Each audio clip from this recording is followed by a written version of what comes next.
for more. Strange shade of stone, deep cat-eye green. No way to escape, no one hears my scream. He's come here so often, just when I'm alone. I can't help the longing I'll feel when he moans. He's a jag, he's a jag, he's a jaguar. He's a jag, he's a jag, he's a jaguar. He's a jag, he's a jag, he's a jaguar. He's a jag, he's a jag, he's a jaguar.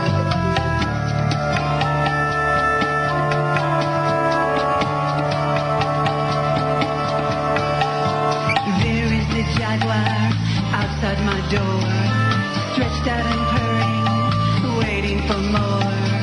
Strange shade of stone, deep cat-eye green. No way to escape, no one hears my scream.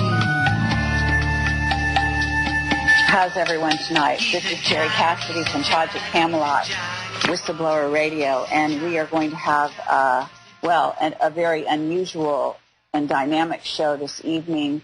We're going to have two guests. My scheduled guest, who is Maxine Taylor, and she's an astrologer and an author of, I believe, 2 books at this point, and she's going to tell you more about that. But I'm also going to have David Wilcock on the air with me here, who has just received a death threat, and we are going to ask our audience to surround him with white light and protection. We've gotten in touch with some very important people here, and hold on one second. I'm here. Bye. Okay. Hi, David. You're there. Yeah. Mm-hmm. Okay. So let me repeat this. David Wilcock has received a death threat. I've asked him to come on my show at the last minute here after I just got a notice myself about it. We have contacted the necessary people to protect him, and they are going to be doing that. But I also am asking the listening audience to surround him with white light and protection. And if you have any means to address this situation from multiple of angles, please do so. And so go ahead, David, and tell your story, and let's deal with this. All right. It's okay. Let's just take it one step at a time. And I just want to say that you are beloved by many, many people out there, and I have contacted a very important person who can definitely come to your aid in every way. So do not worry. Whatever can be done will be done on your behalf. And I have to say, I've seen the future, and you're going to be fine. Well, I appreciate that.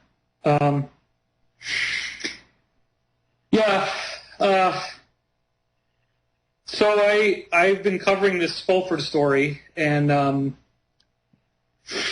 I released information about something that is much more secret than UFOs. And I was called today after I put this online, and this particular individual was called by 2 different people. And one of them said, "Do you like David Wilcock?" That was how he started the conversation. And, he said that both of these people basically said the same thing, which is that I need to get part 2 of the article out tonight. They wouldn't go into detail, but I was told that that if I was tortured, that would be lucky, and that probably I wouldn't make it, but that if I get through the next 3 days, It'll probably be okay. But that I would be much safer if I could get this information out tonight, because I was led to believe that if someone is going to come and talk to me and give me the gun or the money game where they try to buy me out or threaten me with death and maybe narco-hypnosis or something like that, mind control kind of things, I don't know. But that basically all I have before that team could show up here is tonight. So I felt like, I'm sorry for crying. No, David, you know, we're with you, and really, it's okay. You know, you are surrounded by incredible light, as you know, okay? And you are so loved. I just can't even say the number of people out there. The word is getting out. Believe me, this situation will be handled from so many different directions. And I just want you to hang in there and stay with us and talk to us about not only this, but what the story is that you're being told to keep to get out there. You've got this forum right here. We've got radio stations. I'm sure that we're going to get some simulcasts out there hooked up. Anyone who knows anyone who's a broadcaster in radio, please ask them to take this feed. David, you are totally going to be okay.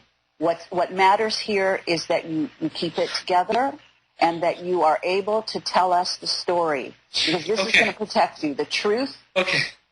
Putting it out there. This is what's going to protect you. Okay. Once it's out there, they can't touch you. It's in the public domain. So let's get it out there. All right. I'll pull it together. Fulford has never. Okay. I guess.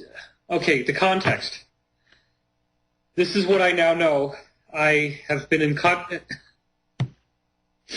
I've been in touch with Benjamin Fulford. He came out on the scene in 2007, as we all know. And what he ultimately has been saying is that there's an alliance of 117 nations, and those nations are aligned against the Illuminati, which, if you don't know, is the secret political leadership of the G5 countries, and not a whole lot else anymore. They were running a lot of other countries by proxy. They were having puppet dictators running a lot of these countries in the Middle East and in Africa, and those countries are now claiming back their sovereignty. And the tip of the spear of what they have been planning to blow this whole thing open is a lawsuit.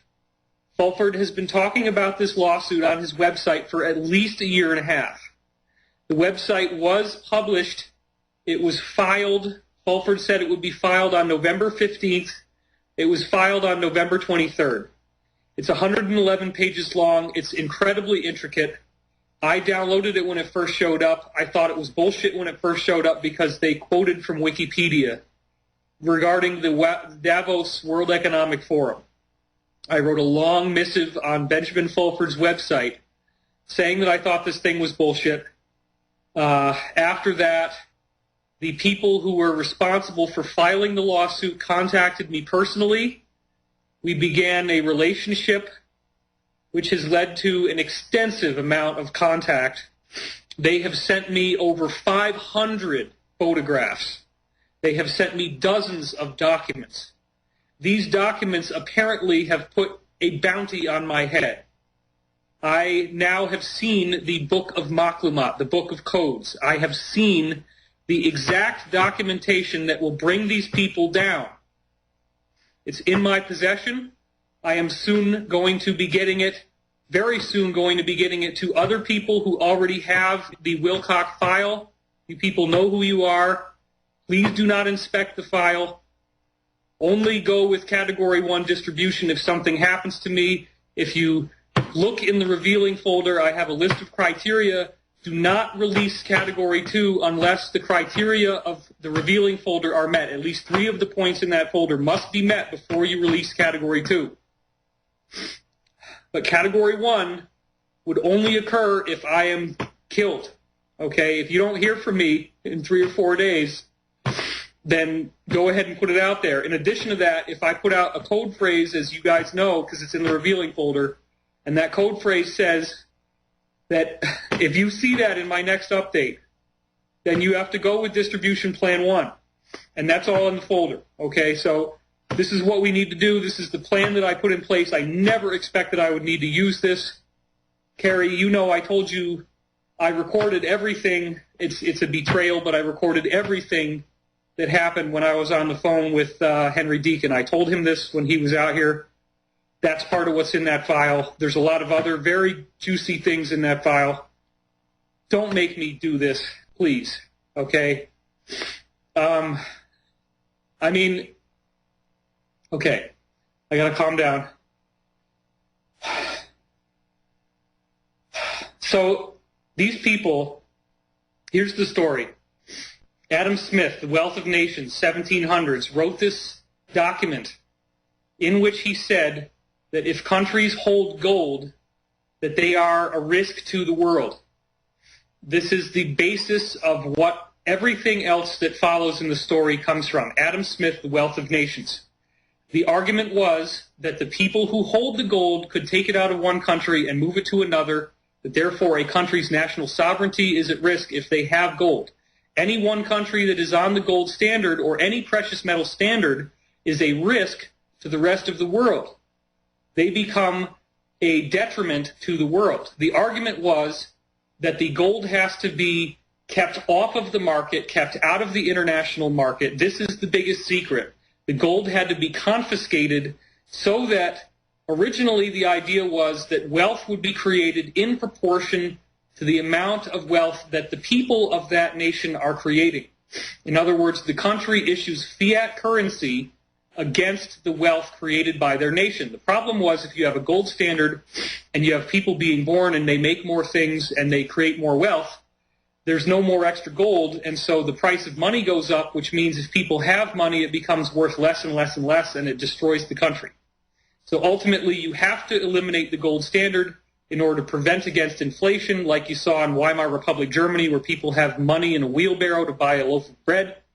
And this plan moved forward with the British Empire, secretly run by the Rothschilds, working as a proxy where they knew that 85% of the world's gold was contained in Asia.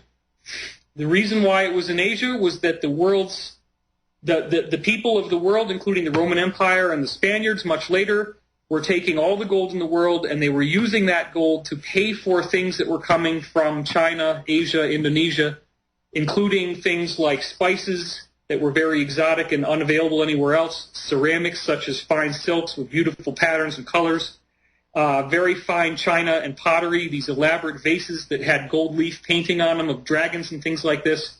People wanted this stuff. It was way better quality than anything else in the world, and they paid for it in gold. And somehow, because China had really good stuff, they ended up with most of the world's gold. Is this all clear so far, Carrie? Well, it is as a historical, sort of history, but at this moment, I think the people are going to be confused as to why this has centered on you. Okay. It turns out that the Rothschild/British Empire invaded Japan and used Japan to go after China. There was Emperor Hirohito in 1921 went to London and they created the Bank of International Settlements. A secret treaty was made at this time. Fulford has been given this information. He's not apparently used about 90% of the information that these people have been giving him. I don't know why, but it was given to me, and I'm trying to give it to you as fast as I can right now. In 1921, the Bank of International Settlements was created. They created a plan,